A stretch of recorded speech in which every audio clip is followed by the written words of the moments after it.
A'udzu billahi minasyaitonir rajim. Bismillahirrahmanirrahim. Assalamualaikum warahmatullahi taala wabarakatuh. Alhamdulillah wassalatu wassalamu ala Rasulillah Muhammad ibni Abdullah wa ala alihi wa sahbihi wa mawalah. Rabbi israh li sadri wa yassirli amri wahlul 'uqdatam min lisani yafqahu qawli. Qala Allah Ta'ala fil Qur'anil Karim, bismillahirrahmanirrahim. Subhanaka la ilma lana illa ma 'allamtana innaka antal alimul hakim. Shadaqallahul azim wa sadaqa rasulun nabiyyu habibul karim. Amma ba'd. Alhamdulillahirabbil alamin, para jamaah Majelis Ta'lim An-Nabawi. Benar ya? Saya panggilnya apa nih? Teteh, Ibu, Mbak? Banyakan yang masih jomblo atau sudah menikah? Oh, rata-rata ibu-ibu muda ya yang sudah menikah. Sebelumnya saya pernah ngisi di sini, tapi anak-anak muda, ya, para mahasiswa. Ini alhamdulillah yang hadir ibu-ibu muda semuanya. Lama atau tidak nunggunya? Dari jam berapa mulainya? 8:30. Alhamdulillahirabbil alamin. Insyaallah kajian kita ini kelar jam 5 sore. Kelamaan ya. Ya, saya nggak bisa lama-lama juga karena setelah ini harus ada amanah juga acara ke adik-adik SMA di Tanah Kusir. Teteh-teteh semua, para bunda yang dimuliakan oleh Allah Subhanahu wa Ta'ala. Ini temanya tentang menikah. Wonderful marriage ya. Karena menikah tak seindah postingan. Ini saya ngomongin nikah malu, sebenarnya banyak ibu-ibu di sini. Ada yang sudah menikah 15 tahun jalan pernikahan? Wah, banyak. 20 tahun? Banyak juga. 30 tahun?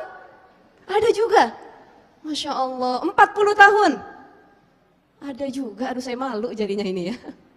Atau yang masih mungkin seumur jagung, nikah baru setahun, 2 tahun, 3 tahun ada. Ini newborn disebutnya ya. Jadi pendatang baru. Baru memasuki dunia pernikahan. Baik, saya izin dulu sama para bunda yang sudah menikah 30 tahun, 40 tahun, bahkan 20 tahun. Karena kalau pengalaman saya sendiri, saya baru berjalan pernikahan itu 8-9 tahun. Dulu cerita sedikit, saya nikah muda Bu. Sekarang kira-kira umur saya berapa? 28, betul. Dulu saya nikahnya 19 jalan 20 tahun. 19 jalan 20 tahun, beda setahun sama suami. Suami 20, jalan 21. Itu kita udah nikah muda, terus nggak mau nyampur sama orang tua sama sekali, dua-duanya masih kuliah. Suami saya waktu itu ada di skripsi akhir kuliahnya, saya baru semester 5 kalau nggak salah. Berat ngejalaninnya, ini jadi pengalaman juga buat para bunda, adik-adik, teman-teman sekalian. Menikah itu bukan membatasi kita untuk tidak beraktivitas lagi. Itulah pentingnya sebelum menikah kita harus punya prinsip komitmen dengan pasangan terlebih dahulu. Karena banyak dan berapa banyak kita lihat nih ya, ini really gitu, kenyataan realitanya.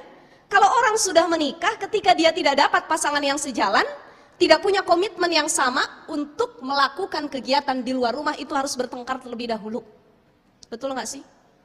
Ibu, Bu, saya mau nanya, tadi berangkat ke Majelis Ta'lim An-Nabawi, izin dulu sama suami atau enggak? Izin. Cium tangan suami enggak? Cium tangan suami atau tidak? Tidak katanya. Peluk suami dulu atau tidak? Kira-kira budaya peluk dan cium tangan suami masih berlaku sampai usia pernikahan sekarang atau tidak? Masih. Jadi suami mau berangkat kerja, kita peluk dulu. Peluknya yang kenceng. Yang belum nikah ketawa ngebayangin, gimana itu maksudnya. Ya, karena anjuran kalau kita flashback dengan sirah dan kisah para ummahatul mukminin, para istri Rasul. Salah satunya istri yang paling manja, paling baper, paling muda, dan paling banyak kemauannya, itu Siti Aisyah radhiyallahu anha, karena usianya masih muda. Pencemburunya luar biasa, manjanya luar biasa. Suatu ketika Rasul dikirimin satu makanan sama Ummu Kulsum. Ummu Kulsum ini salah satu istri Rasul yang makanannya enak tenan kalau bahasa Jawanya. Enak sekali, paling pintar masak. Bu, Rasul kan istrinya banyak, beda sama kita ya. Tetapi istrinya ridho untuk saling berpoligami, sebab nikahnya itu karena dakwah. Beda poligami orang zaman sekarang. Banyak film-film layangan Put, Terus yang lagi rame di RCTI apa? Bunda jangan bercerai. Nonton atau enggak? Enggak nonton. Itu kan filmnya semua mengangkat tema tentang pelakor, ya. Beda orang poligami zaman sekarang dengan zaman dulu, makanya harus ditelisik lagi kalau pengen ngikut sunnah Rasul, caranya berbeda, modelnya berbeda, niat Rasul poligami pun bukan karena syahwat ataupun nafsu, tetapi poligaminya Rasul itu turun ayat. Rasul nikahin istrinya yang lain, turun ayat perintah Allah untuk menikahkan. Rasul nyeraiin istrinya Hafsah, turun ayat tentang talak. Jadi semuanya bernilai dan esensi nilainya itu adalah dakwah sendiri. Ya. Nah, jadi ini jadi reminder pelajaran penting buat kita semua bahwa menikah itu memang tak seindah postingan medsos. Ini ibu-ibu yang usia 30 tahun, 40 tahun, 50 tahun main media sosial atau tidak? Main. Instagram punya? TikTok punya? Oh, emak-emak zaman sekarang ahli TikTok. WhatsApp punya? Facebook punya? Suka upload kemesraan dengan suami atau tidak? Kenapa? Susah ustazah, suami saya susah di fotonya. Pokoknya kalau yang suka ngupload pasangan itu biasanya perempuan, istri. Laki dia akan upload kemesraan dengan istrinya dengan dua catatan. Pertama, dipaksa sama bininya. Betul nggak? Yang kedua, HP-nya lagi dibajak sama istri. Diambil handphonenya, ayah mah nggak pernah foto berdua sama mama, upload kayak biar orang tahu. Akhirnya diambil sama bininya, dia upload sendiri. Karena memang mustahilun atau jarang sekali dan susah laki-laki itu ngupload foto sama istri. Ini bedanya laki-laki sama perempuan. Perempuan kalau setelah dia menikah dia makin bucin sama suaminya, betul nggak? Betul. Tapi kalau laki-laki udah nikah, bucinnya berkurang. Sebab apa? Karena selama ini yang dia cari, yang dia kejar sudah dia dapatkan. Makanya biasa aja. Itulah kalau kita sudah nikah, kita harus paham love language, bahasa cinta pasangan. Jadi jangan menyamakan hidup rumah tangga kita dengan orang lain. Ada orang yang dikit-dikit posting di medsos, dikit-dikit gandengan tangan, kita mau boro-boro jalan digandeng sama suami. Yang ada istrinya di belakang, lakinya udah di depan jalan. Betul ya? Atau realita yang kedua, kalau mau jalan pergi masuk mobil, lakinya udah standby, megang setir, istrinya masih ngangkut baju anak, botol susu ketinggalan, kunci rumah belum dibawa. Ya, giliran masuk diomelin sama suami. Lama bener sih, lama bener dandannya. Padahal bukan lama bener dandannya. Tapi kan suami tinggal duduk di mobil, keperluan perintilan istri, anak siapa yang bawa? Istri. Giliran ketinggalan siapa yang diomelin? Ustazah kok paham bener, pengalaman. Kayaknya di mana-mana begitu ya. Model laki-laki, gak ada yang dia ribet, riuh dan lain sebagainya, semua diserahkan kepada istrinya. Nah, ini bedanya laki-laki dengan perempuan. Kalau laki-laki kalau sudah menikah berarti goal atau tujuan yang dia capai sudah dia dapat. Dulu sebelum nikah bu, Masya Allah, ibu jalan kemana-mana digandeng. Baru pengantin baru ke WC digendong. Naik motor sama suami tahun 70-80 ustazah indah bener. Masih jarang yang namanya tol yang punya mobil masih sedikit gitu ya. Jalan naik motor, motornya juga Supra. Udah paling cakep bener itu tahun 80-an. Begitu naik tanjakan motornya mogok, pengantin baru. Begitu mogok, kata suaminya bilang, Neng gak usah turun, gak usah didorong, biar abang yang menenteng motornya. Takut Neng lecet, kata suami. Udah 20 tahun rumah tangga, naik motor, motornya bagusan, Vario. Begitu di tanjakan motornya mogok, kata istrinya, Bang jangan turun ya takut lecet, enak bener badan segede gaban gitu, turun. Really atau tidak?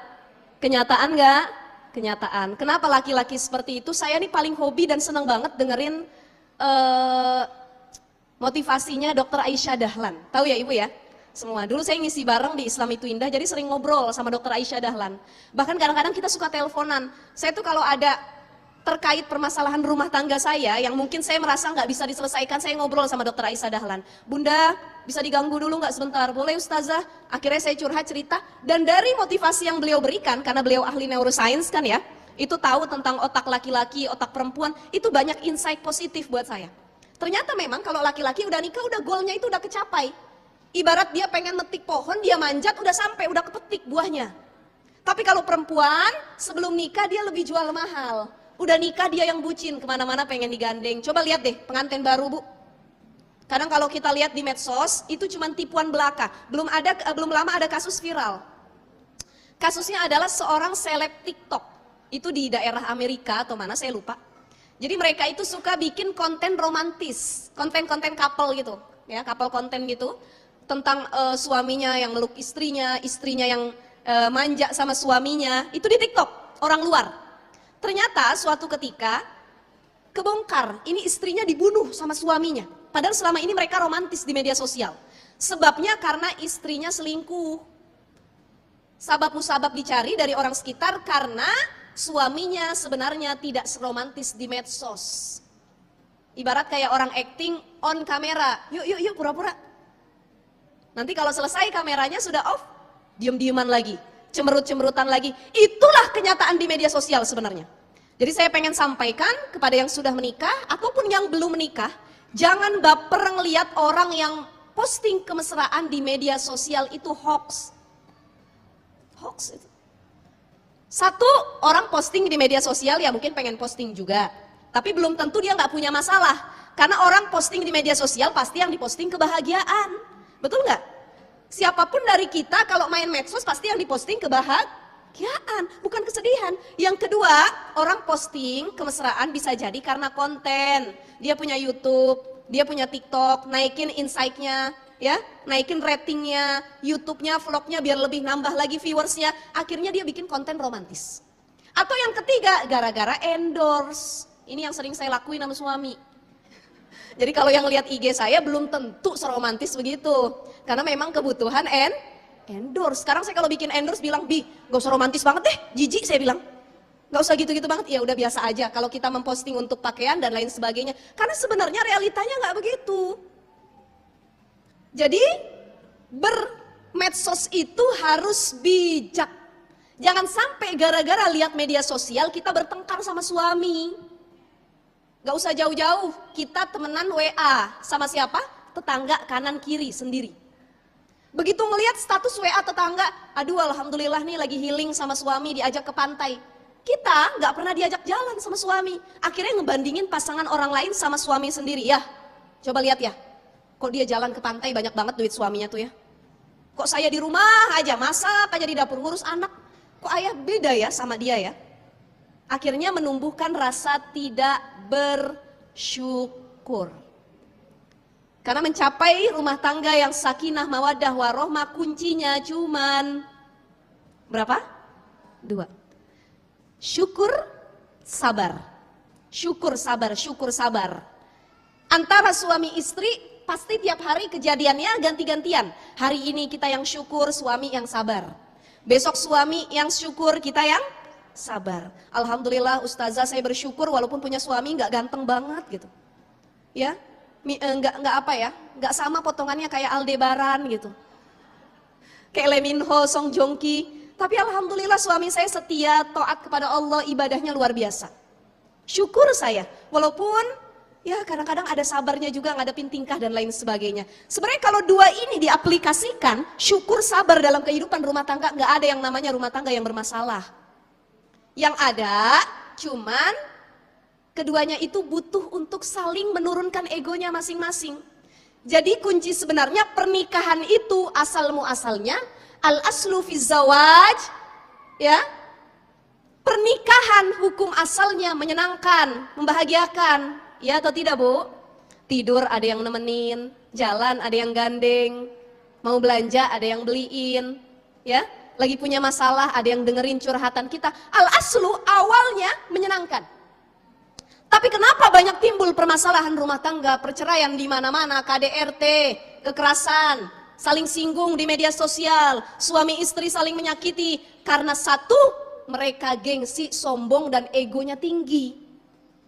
Jadi menikah itu harus dibarengin egonya dengan keimanan, biar turun di bawah keimanan kita. Halo, Bu, betul atau betul? Benar nggak sih kalau kita sering egonya naik ketika sama pasangan? Betul ya? Adik kakak aja likulli ro'sin ro'yun, setiap kepala berbeda-beda, orang tua sama anak pemikirannya beda. Kakak adik padahal satu rahim, Satu lubang, satu orang tua, pemikirannya berbeda. Anak kembar yang lahirnya beda 1 menit, berapa detik, pemikirannya berbeda. Apalagi menikah dengan orang lain yang budayanya beda sama kita, tempat tinggalnya beda, cara lingkungan hidupnya itu bersosialisasi beda, bahkan bahasanya berbeda, itu pun sangat-sangat harus kita pahami bagaimana menyatukan keduanya. Ini saya ada cerita, belum lama, kemarin saya baru pulang umroh. Ya alhamdulillah, mudah-mudahan nanti nyusul semua jamaah yang ada di sini, insya Allah. Pulang umroh, kebetulan saya umrohnya walillahilham, alhamdulillah tahadus binema itu plus Turki bawa 48 jamaah. Ketika saya sampai di Turki, saya ketemu teman lama saya dulu ketika di kuliah S1. Sekarang beliau menetap di Turki, suaminya dapat orang Turki. Hafiz Quran 30 juz, bahasa Inggrisnya bagus, bahasa Arabnya bagus, dan kerjaannya sebagai guru di sana. Suaminya asli Turki. Dianya orang Jambi, orang sini. Ya, orang Jambi. Saya ngobrol sama dia kemarin. Dia nanya, karena dia taunya seringan ngelihat postingan medsos tentang saya itu bahasnya rumah tangga, ya. Padahal kadang-kadang saya puyeng juga bahas rumah tangga. Tapi nggak tahu kenapa banyak orang yang suka posting ceramah saya tentang rumah tangga mulu. Kadang-kadang omongan saya ketampar buat diri saya sendiri gitu kan. Ya Allah ya Rahman. Akhirnya dia konsultasi, dia bilang, Syif, lebih enak nikah sama yang satu negara ya, kata dia. Saya bilang, loh ada apa nih? Akhirnya dia curhat. Jujur katanya, Ana ngerasa berat banget ngejalanin rumah tangga sama orang yang beda negara. Ya, di sini ada yang mau dapat orang Korea? Mungkin ada yang cita-cita dapat orang Arab, ya, Jerman ataupun yang lainnya, silahkan ya, itu hak kita. Tapi yang perlu digarisbawahi dan difahami, ini cerita dari kawan saya sendiri. Dia bilang, apa memang rumah tangga itu banyak masalah ya Syif? Saya bilang, siapapun jodoh kita, mau satu negara, mau satu kota, mau satu bahasa, ya pasti nggak ada yang namanya nggak punya masalah, ada aja. Mau dua-duanya paham agama, mau dua-duanya hafizah Quran, mau dua-duanya itu anak ulama, rumah tangga tidak ada yang luput dari masalah, semua diuji dengan masalahnya yang berbeda. Ada yang ujiannya anak, punya anak banyak, ada orang yang disentuh dikit sama suaminya tiap tahun ngelahirin. Dipegang doang begini sama lakinya, lahirin. Kalau bahasa lagu kita itu, kau mengandung, melahirkan, ngandung lagi, lahir lagi. Kan banyak ya, ada tipe-tipe perempuan yang seperti ini Masya Allah suburnya luar biasa, Allah kasih kelebihan. Tapi ternyata ujiannya beda, anaknya banyak, dan bisa dilihat salah satu ujiannya adalah dari anak. Entah anak yang menguji karena kedurhakaannya, karena agamanya yang kurang, atau dia banyak anak tapi ada satu anak yang muji dengan penyakit. Saya punya saudara anaknya 12. Dia punya anak 2, yang satu kena penyakit mental, yang satu itu mohon maaf sekali autis. Berarti kan ujiannya beda. Ada orang yang sudah menikah belasan tahun, puluhan tahun, ya Allah, saya nggak kunjung dikasih keturunan. Ujian atau bukan? Ujian. Harus sabar atau tidak? Ya Allah, kesana kemari saya sudah program. Zikir apapun dari ustadz, ustazah, guru sudah saya amalkan. Rangkaian pengobatan, minum ini itu sudah saya lakukan. Tapi tidak kunjung, ya Allah, engkau karuniakan anak kepadaku. Itu ujian. Nabi Zakaria dengan istrinya pun diuji dengan lamanya keturunan yang hadir. Setelah Maryam ponakannya hadir, dilahirkan, baru Zakaria pun punya anak sama istrinya, tapi usianya sudah menginjak 70 sampai 80 tahun. Wallahu alam, istrinya masih Allah kasih kesuburan untuk hamil. Jadi yang sampai saat ini sudah usia 40, 50 belum juga hamil, sabar.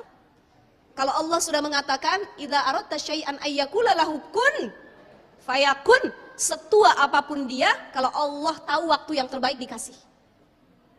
Ada sahabat ayah saya, ini Habib ya. Istrinya Syarifah.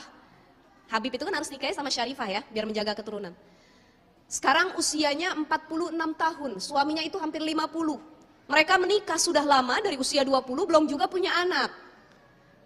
Masya Allah, tahun kemarin baru lahiran, sekali lahir 4 anaknya. 2 laki-laki, 2 perempuan, artinya 2 habaib lahir, 2 Syarifah lahir, 4. Kalau dihitung-hitung ada orang yang dari usia 20 tahun menikah sampai 40, segitu juga jumlah anaknya. Tapi lahirnya 5 tahun sekali. Nah ini berarti yang harus kita pahami, Allah paling tahu kapan waktu yang terbaik, jangan putus asa. La tai'asu min rahmatillah. Jangan pernah putus asa. La tahzan innallaha ma'ana, karena itu salah satu ujian dan tanda bahwa Allah cinta sama kita. Ada manusia yang gak pernah diuji, namanya istidraj. Sering dengar? Istidraj itu apa? Ada yang tahu? Apa pengertian istidraj? Bismillah. Ada yang tahu? Istidraj itu hidupnya selalu enak, padahal itu tanda gini. Istidraj itu adalah hidup yang selalu enak dan menjauhkan dia dari Allah Subhanahu wa taala. Artinya rahmat Allah cabut dari hidupnya.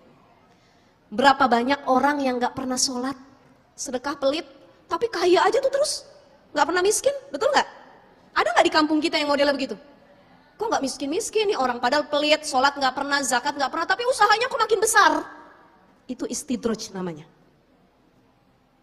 Kok saya ustazah sholat rajin, tahajud gak ketinggalan, duha masya Allah, sedekah saya banyak, tapi kok saya miskin aja dari dulu. Itu tandanya rahmat Allah masih ada pada kita.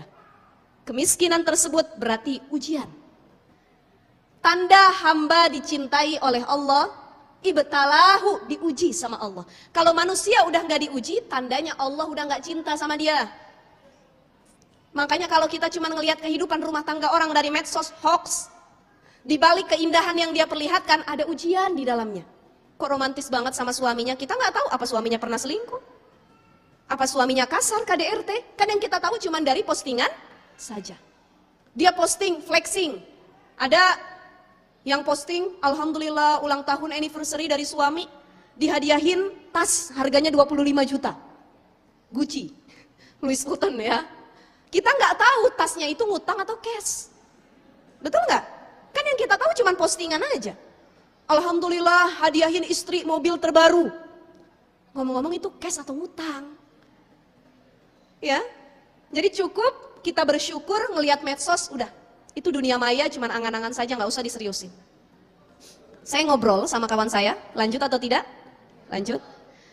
Dia bilang, Chief, anak 4 tahun di Turki katanya. Dia sudah 4 tahun ya, anaknya usia 2 tahun sekarang. Kadang-kadang pengen pulang, nangis, pengen balik sama orang tua jauh kan ya.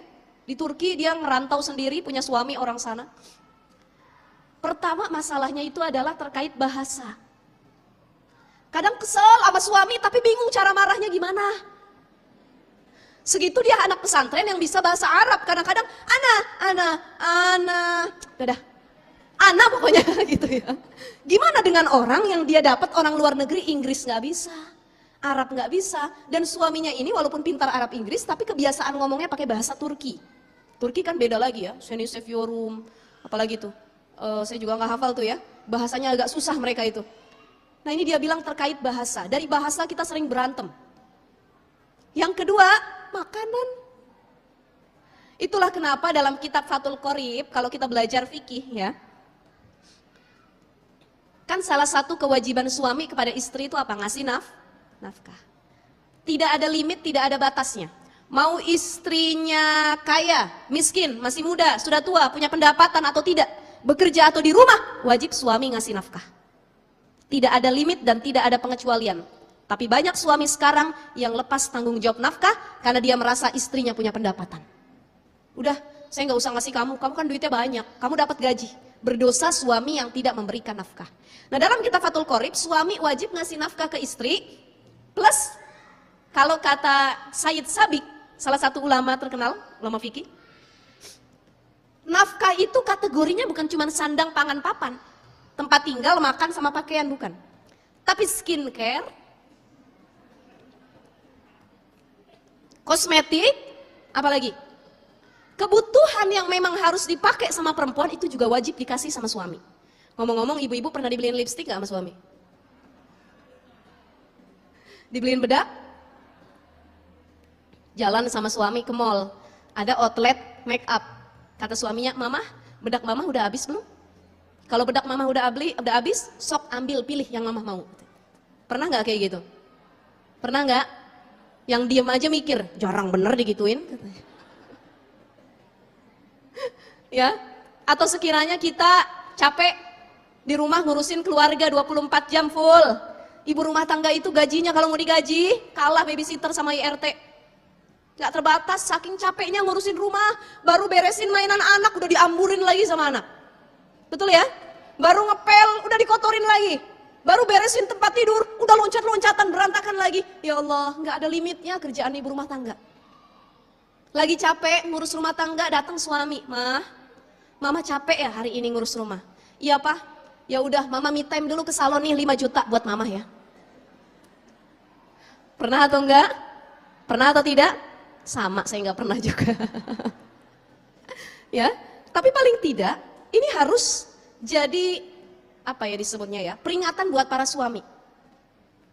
Kalau nafkah itu bukan cuma tempat tinggal sama makan aja, tapi kebutuhan skincare, buat self care, merawat diri.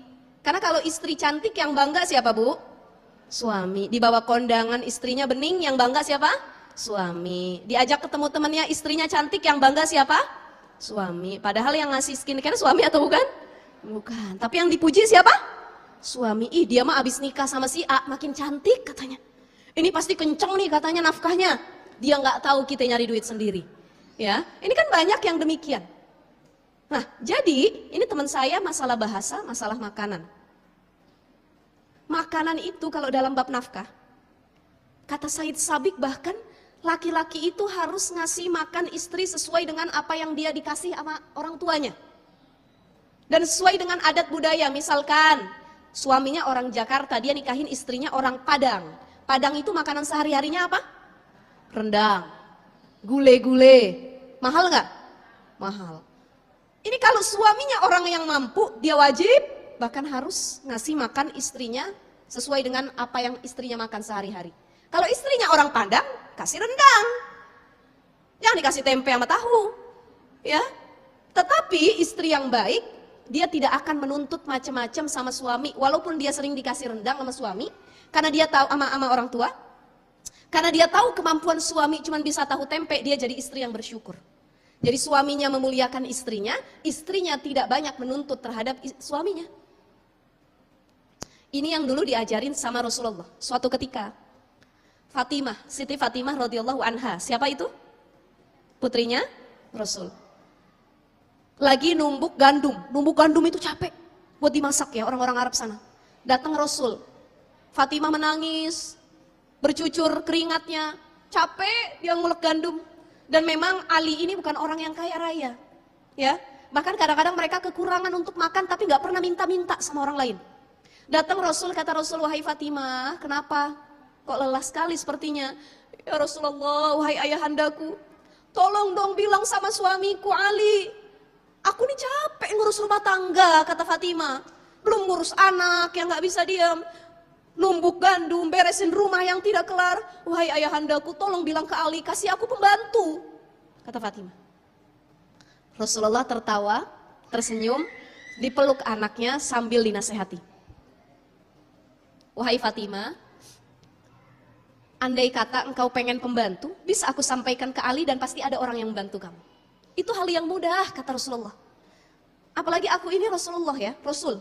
Ibaratnya banyak orang yang cinta sama Rasul, masa mereka nggak ada yang mau ngabdi sama keluarga Rasul? Banyak, kata Rasul. Tapi bukan itu poinnya nak. Lelah kamu, berkeringat kamu, ngurus suami, ngurus anak, tumbuk gandum. Dan kamu tahu suami kamu itu bukan orang yang kaya, tetapi kamu bersyukur dengan keadaan kamu sekarang. Maka baktimu kepada suamimu itu lebih baik daripada kamu menyuruh orang lain untuk membantu pekerjaanmu. Kata Rasul. Ini jadi muhasabah, reminder buat kita semua. Kita kadang-kadang rumah udah ber-AC, alat-alat rumah tangga udah canggih, nyuci pakai mesin cuci. Yang terbaru sekarang nyuci piring ada mesinnya. Udah ada yang punya apa belum? Ya nggak usah, capek juga. Ya, listriknya olok kalau bahasa kitanya, besar. Itu kalau di luar negeri, di Korea, ada kawan saya di Korea, dapat orang Korea juga nikah di sana.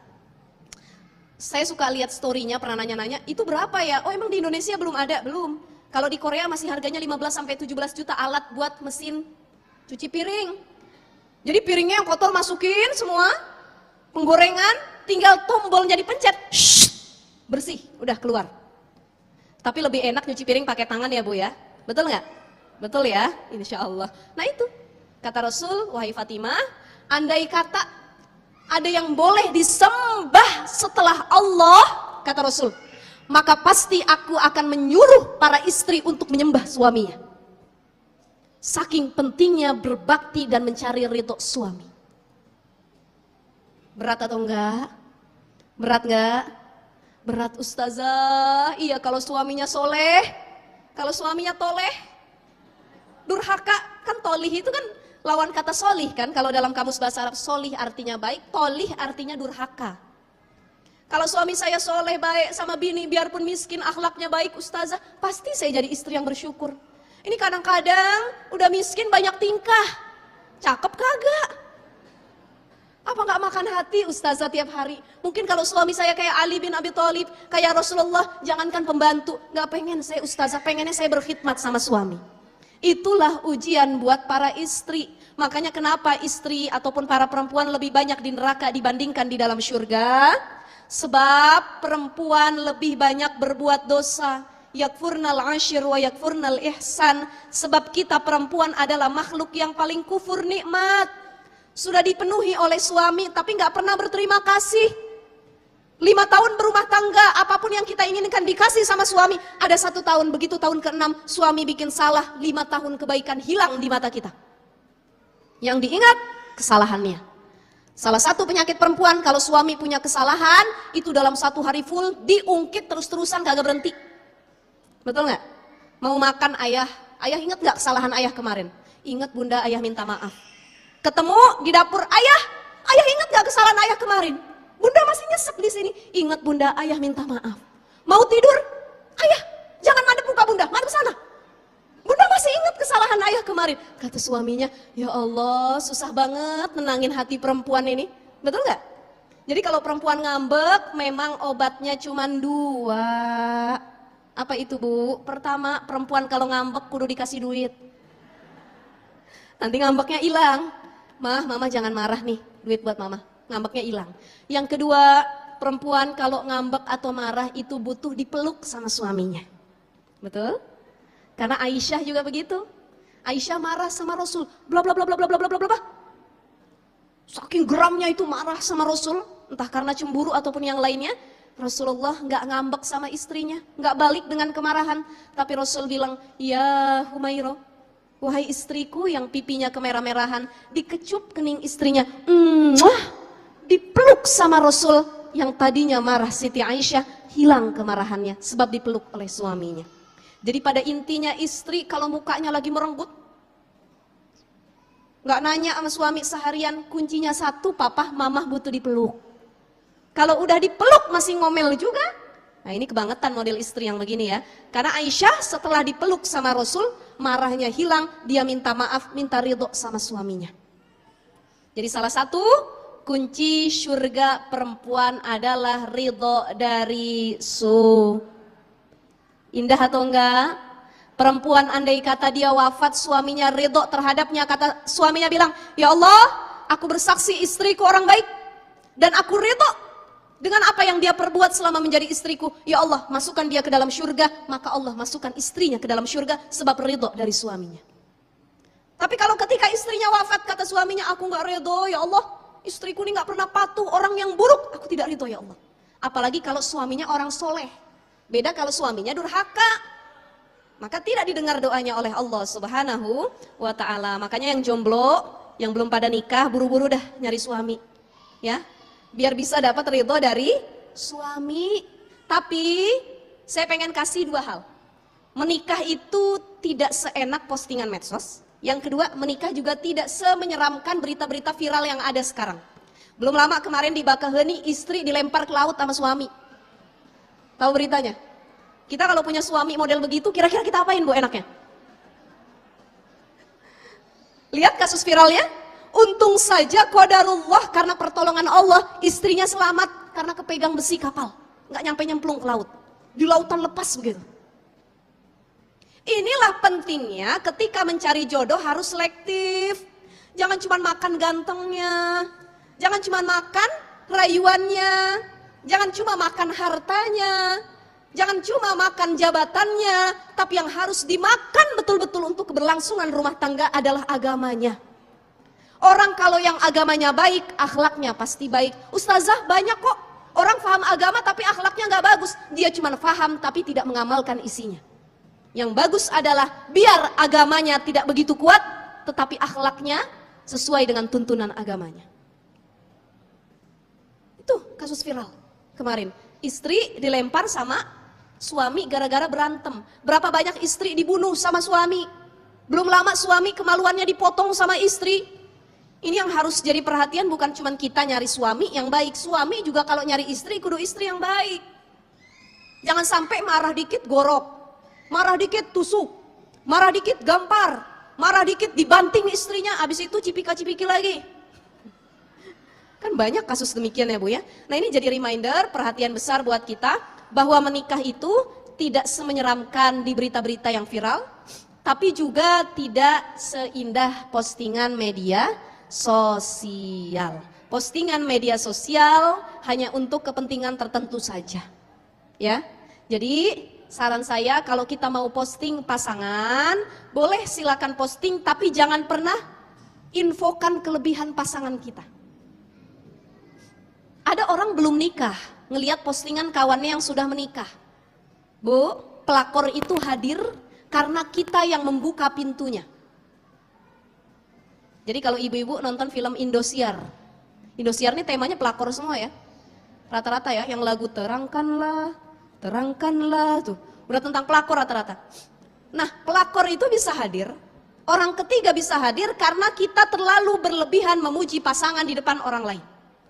Bikin status di WA, alhamdulillah punya suami rajin sholat, lembut sama istrinya, makasih ayah selalu memberikan yang terbaik buat aku.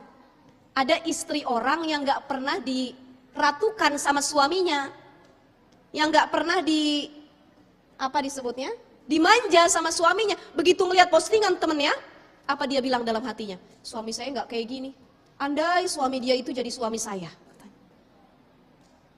Gara-gara ngelihat postingan orang. Atau suami kita ganteng, posting kegantengannya. Aduh alhamdulillah tiap bangun tidur yang dipandang seger katanya. Sampai divideokan suaminya lagi tidur dengan kegantengannya, suaminya lagi makan di zoom dengan ketampanannya. Itu artis banyak banget yang modelnya begitu Bu. Jangankan orang lain ngelihat, kadang-kadang saya ngelihat aja takjub, ya Allah ganteng bener lakinya emang. Ya betul nggak? Wajar nggak kita main media sosial? Kita punya mata, mata itu fungsinya buat apa? Ngelihat. Banyak sekarang artis, selebgram, youtuber itu berlebihan. Asal posting lagi dicium sama pasangannya. Asal posting pelukan, asal posting bikin video-video. Kadang-kadang kita jalan-jalan sekarang Bu, ini realita lagi ya, saya pengen ungkapkan. Orang healing zaman sekarang itu nggak kayak zaman dulu semenjak ada handphone. Kalau dulu kita healing ke pantai, ke gunung, menikmati waktu dengan pasangan. Ayah enak bener anginnya ya, iya mah. Ya makan enak ya, rasanya enak mah. Sekarang apa-apa serba foto sama video. Baru sampai ke tempat cantik. Ya, ada pemandangan. Ya, bentar, fotoin dulu ya, fotoin. Videoin dulu ya, videoin. Udah bergaya-gaya istrinya, dilihat. Ayah, ini gendut banget. Coba ulangin. Kata suaminya, ya Allah, males bener liburan kalau begini. Kenapa? Karena kalau liburan suami jadi tukang foto. Bener atau enggak? Bener ya? Jadi orang liburan zaman sekarang itu enggak bener-bener menikmati liburan. Sebab yang dia cari video, foto, karena apa? Karena idolnya itu para artis dan selebgram. Ngelihat artis sama selebgram jalan-jalan sama suaminya, kok bisa bikin video cantik-cantik gitu ya? Akhirnya begitu kita jalan-jalan, ya coba yuk ayah begini, mama begini. Begitu udah jadi kok beda videonya sama yang selebgram-selebgram. Ya kalau tujuan kita ngikutin mereka, kita capek Bu, capek. Bener? Makanya kalau saya paling anti minta foto sama suami, paling anti. Yang pertama fotonya nggak benar. Yang kedua kadang-kadang kita kelihatan gendut, pendek dan lain sebagainya. Asal-asalan suami ini kalau foto, kadang-kadang kita difoto lagi merem, lagi kayak gimana, ya kan? Yang terakhir saya lucu, kemarin saya umroh sama suami. Kebetulan nggak bawa anak, cuman berdua karena kita bimbing jamaah kemarin fokus. Begitu di Masjid Nabawi, suami saya minta videoin, udah saya videoin. Kalau saya yang videoin suami saya benar, nggak ada kesalahan, bagus. Dan dia merasa hasilnya, katanya, bagus kata dia. Begitu saya minta gantian, Abi, tolong dong Abi videoin Uma. Oh oke katanya. Begitu saya lagi jalan Bu, saya jalan begini. Dia videoin di belakang, tiba-tiba dia ngilang. Saya bilang, mana ini yang videoin saya tadi? Saya telepon Abi kemana? Aduh Abi males videoin Uma, rame orang katanya. Ya nggak ninggalin gitu aja kan bingung laki kita kemana ya Bu ya. Astagfirullah, saya bilang, itu Bu, jadi lebih baik kalau minta foto jangan sama laki sendiri, kecuali suaminya fotografer. Atau orang yang hobi foto. Karena yang ada sakit hati kita nanti, sakit hati. Udah dandan cantik-cantik, pakai baju baru, outfit terbaik, ternyata pas dipoto nggak sesuai dengan ekspektasi kita. Kenapa? Bukan kita yang salah, yang motonya nggak profesional, ya profesional. Jadi bagus, kalau jalan sama keluarga udah jalan aja dah, gitu ya. Nah ini salah satu hal yang harus kita pahami, bahwa itulah realita-realita kehidupan rumah tangga, apalagi di zaman media sosial, di zaman milenial seperti ini. Maka bijaklah dalam bermedia sosial menggunakan handphone. Handphone ini cukup jadi wadah untuk kita bekerja dan berkomunikasi. Jangan semua dinilai dari handphone. Ada orang gak jadi nikah minta maharnya sertifikat rumah. Gara-gara ngeliat TikTok katanya ada yang dibawain mobil, motor. Nah, sebab ngeliat media sosial, hidup kita yang sebenarnya itu gak akan tenang. Makanya itulah kenapa judul kita, menikah tidak seindah postingan medsos. Nah untuk terakhir, karena sudah jam 11, dikit lagi ya, gak apa-apa ya. Ini sudah pada pegel kayaknya ya dengerin ceramahnya ya. Nah, sedikit lagi untuk menghindari hal-hal yang tidak diinginkan setelah terjadinya pernikahan, ya, setelah terjadinya pernikahan. Maka penting buat anak-anak zaman sekarang yang mau nikah, teteh-teteh yang masih pada jomblo, sebelum pernikahan itu kita buat yang namanya perjanjian pranikah. Ya, perjanjian pranikah. Nah ini yang disebut prenuptial agreement, perjanjian pranikah. Dan perjanjian pranikah bukan hanya bisa dilakukan oleh orang yang mau menikah, tapi yang sudah menikah juga boleh.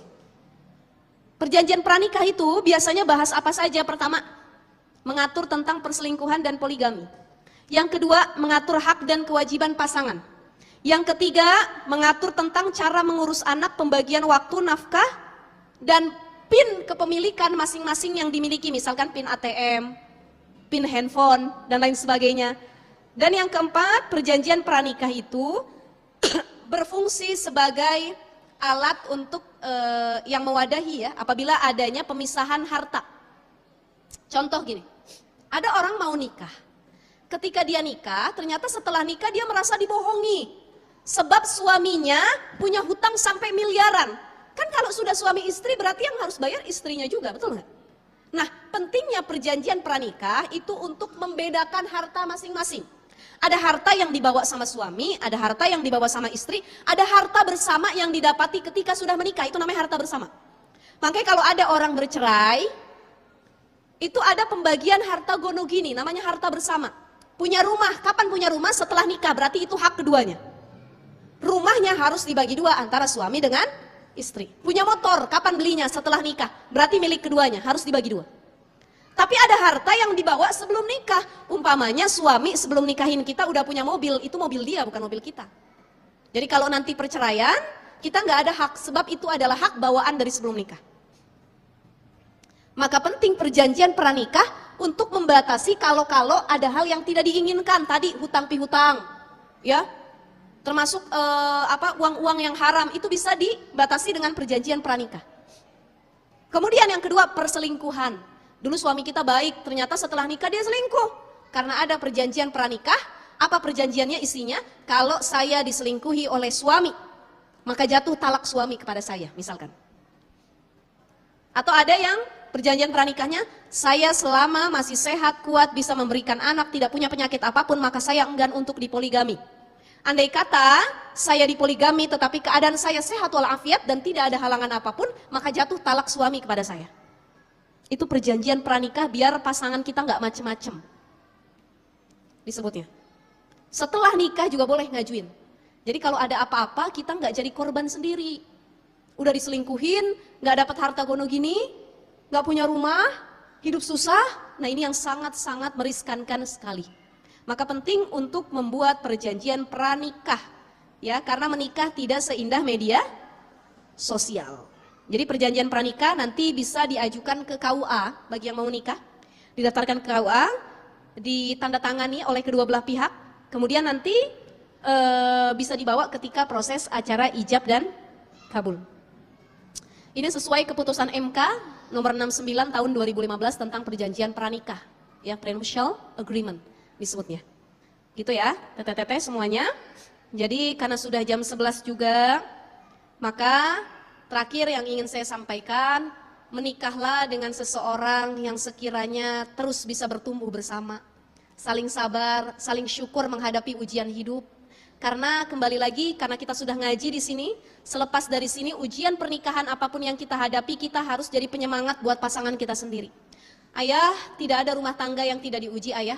Ada yang diuji dengan keuangan, ada yang diuji dengan penantian anak, ada yang diuji dengan anak-anak yang durhaka, ada yang diujinya dengan pasangan sendiri yang tidak setia, ada yang diuji dengan penyakit, ada yang diuji dengan orang ketiga, ada yang diuji dengan mertua, ada yang diuji dengan ipar-ipar, dan bahkan ujian-ujian lainnya yang pasti semua orang merasakannya. Tidak ada yang tidak luput dari ujian pernikahan, bahkan Rasulullah pun dulu rumah tangganya diuji.